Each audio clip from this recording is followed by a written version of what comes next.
Hi mga kaisinyan Freedom Board, welcome back again dari sa tong YouTube channel og karon another confession asad ang atong basahon. Pero before ana ay kalimot sa pag-subscribe sa tong YouTube channel ug pagtuplok sa notification bell. Og karon mga kaisinyan Freedom Board, ladies and boys, ako si Bay Gamay ug ako nang basahon ang confession karon. Hi Bay, ug sa tanang mga naminaw karon. It's me, Mark from Mindanao. Saday ko sa nailad anang gugma kunungay. Gailam sa akong ex-wife atong April 8, 2015 dito sa diskuhan sa Pagadian City kay lagi ulitawo gud. Hilig jud ko ana sa una. Kauban akong barkada nya didto mi una gakita sa akong ex-wife na si Shaira. Unang kita pa lang nako niya, mura nagnaigo gayod ko sa ginatawag nila na love at first sight. Kay kinsa bagod ang dili maibog, nagwapa kaayo si Shaira. Sakto og barog, hamis ug pamanit. Munang miana ko sa akong barkada na si Aaron. Brad, ganahan ko makigilag-ila ng bayhana ba? Ingon akong barkada, nga halala ka, ila-ila hagod Brad. Og mga to nga midol ko silang tapok og nakigila-ila niya. Matay bay, mas guwapa siya og sa duol siya. Ug wala ko magdahom na iyaha kong entertainon ug wa ko niya isna pa. Sa moto, nagila-ila nami. Shaira ligi daw iyang ngalan. Og 22 iyang age ug atong panahona ako 24. O diba, parison jud kayo mi. Sa moto nagaila nami. Og partner pa jud mi ng disco ug nindot kay akong feeling atong adlaw nga gaila mi. Og nahuman na ang disco, nangulin ang mga tao. Og naguol ko kay mihawa man og kalit si Shaira. Nawala ba? Mong giduol na ko iyahang mga barkada na mao iyahang kuyo ganina og nangutana kog asa siya. Ana sila nga may uli na daw. Og gamahay ko kay wa man lang ko kapangayo og number niya. Dan milabay ang pila ka adlaw. Gihanggat ka sa akong barkada na magbasketball lagi daw may sa may tiguma sa Pagadian. Sa moto nga may kuyog ko kay player lagi ko. O pag adto ditong lugar, wala ko magdahom na makitaan na ako si Shaira dito. Grabe akong kalipay atong adlaw. Gidol din ako siya o ga-smile din siya na ako. Gipansin ko. Og pila ragod ka chika-chika og wa gayud ko nalimot nga mangayo siyang number. Abtik biya pud ko. Og gihatag pud niya.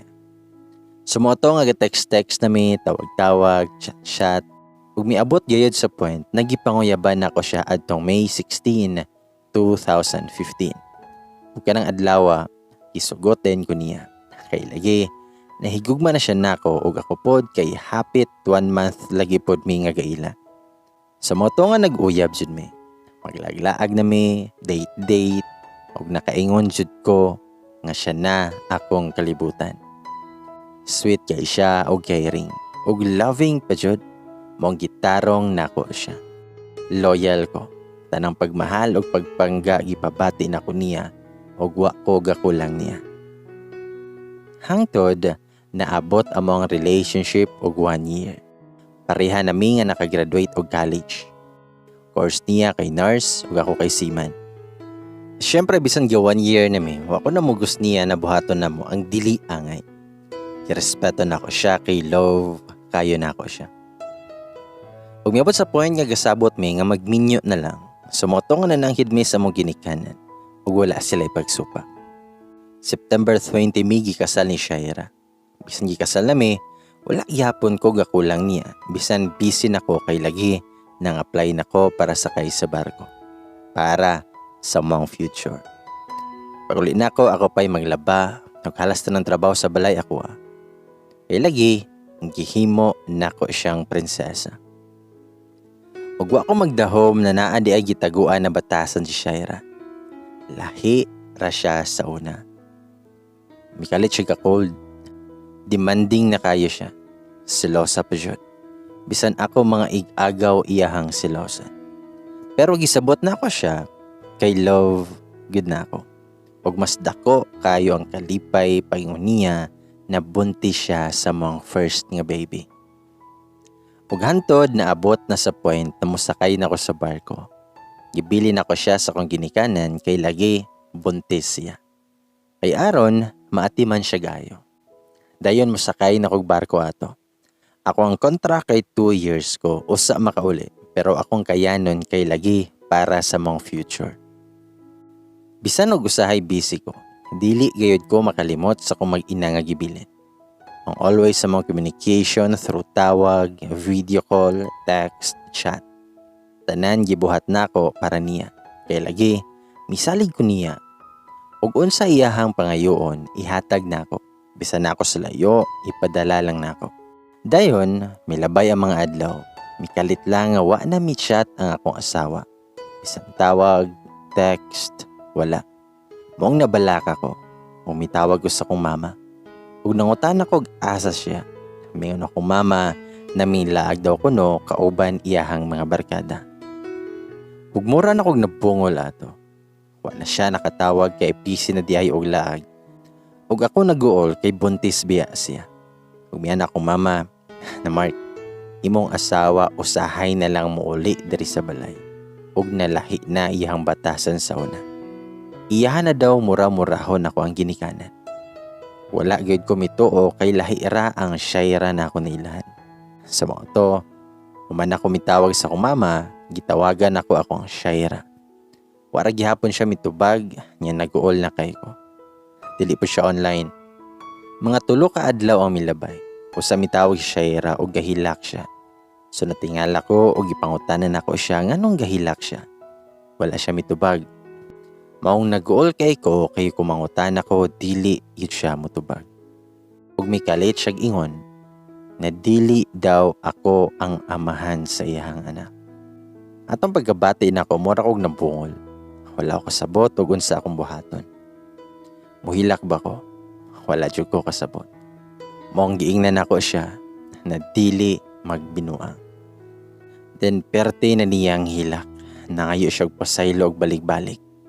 Nya ako po dato natay, mura na kog mamatay pagkadungog na ko ato. Ako gyud siyang giingnan nga babe. Ayaw daw pagyaga-yaga diha. Nya mihilak lang siya ug ako siyang gipangutana og ngano. Nga naunsa. Nganong siya man ang nahimo nga amahan. Nga ako man imong bana. Ako man imong kaipon. Ako man imong gimahal babe. Nya mitubag siya while kahila. Nakatong na busy na daw ko.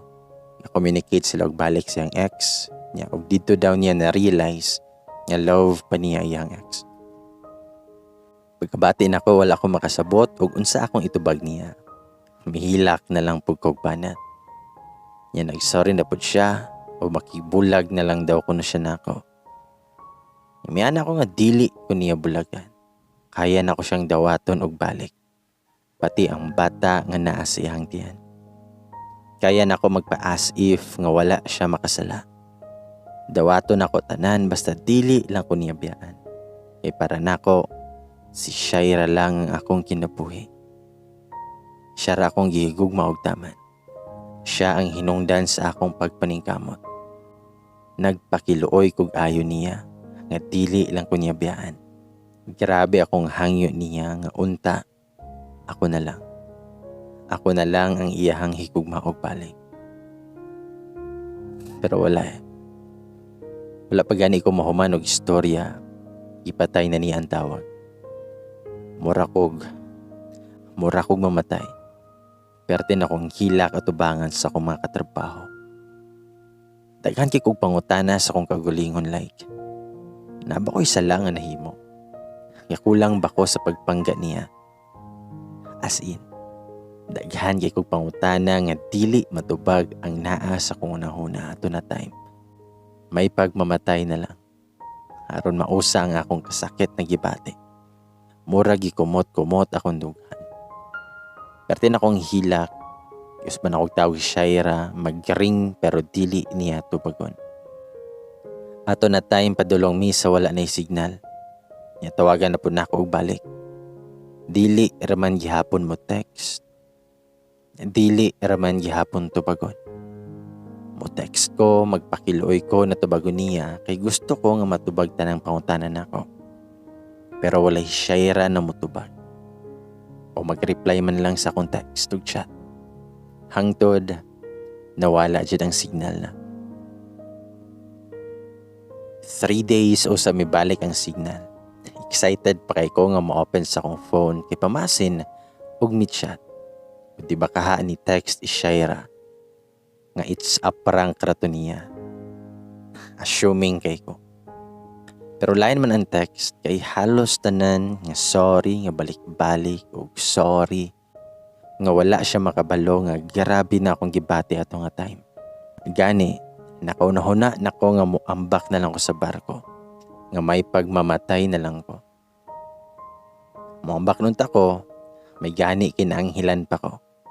Gibera ko sa kumpare. Nga gisumbag ko. Mihilak ako galantaw nila nga wala na ko'y uwaw ato nga time. Napuno ko og tambag nila. Idamayan ko nila sa akong kasakit. Ug ako na pud nga gitawagan si Shaira. Pero laki man ang mitubag. Ug siguro mao na to iyang ex. Isog pa jud kaayo.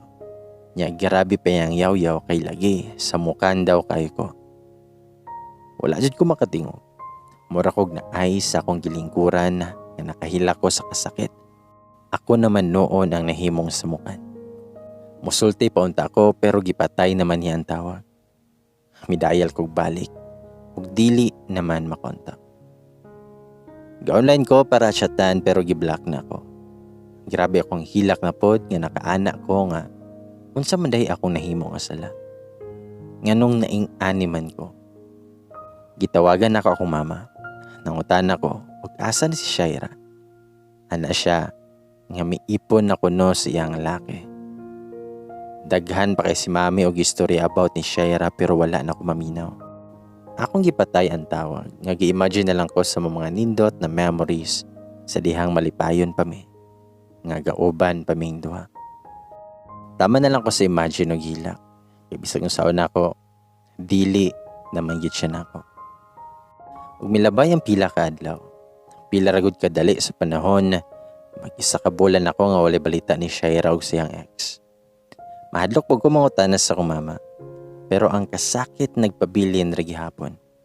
O sa dihang na ay mikalit og text si Shaira di ay. Ana siya nga sorry lagi daw og unta mapasaylo na nako sila. Ug mihangyo pa nga unta dili ko mo file og kaso nila. Wala man sa ko makaunahuna og file kay tungod sa kong gugmaniya. Maong kaya nako nga suportahan nako iyahang mali na desisyon. Kay love kaayo na ako siya. O gahinay-hinay na lang kong move on kay bisag unsaon na ako, dili na magyud siya mo balik pa na ako. Taman ra ko sa hilak. Taman ra ko sa kaguol samtang sila nagmalipayon. Maong move on na lang akong angay na buhaton. Umangita na lang pag pamaagi para mawala na ang bisa sa muang giatay nga kasal. Karong year 2021, na okay na ang tanan. Naka-move on ako pero ang kasakit gamay nagpabilin pa gihapon. Og balita na ako, mayor man po ang bana ni Shaira. Kay pinangga raman siya og buutan daw. Maong nagmalipayon na lang ko para nila. Kay mao man iyang kalipay. Ang kalipay nga naaman sa lain niya makita nga wala na ako. Kaya ako tawon ani, hangtod ron nangita pa sa akong forever. Dari nilang ko taman, takang salamat sa inyong pagpaminaw. Love you all. Edmark. Nice. Nga naman dyan yung mga babae. Maligin na, diba? Kung wala pa naka-move on sa ex, dili sa magugma-gugma. Ha?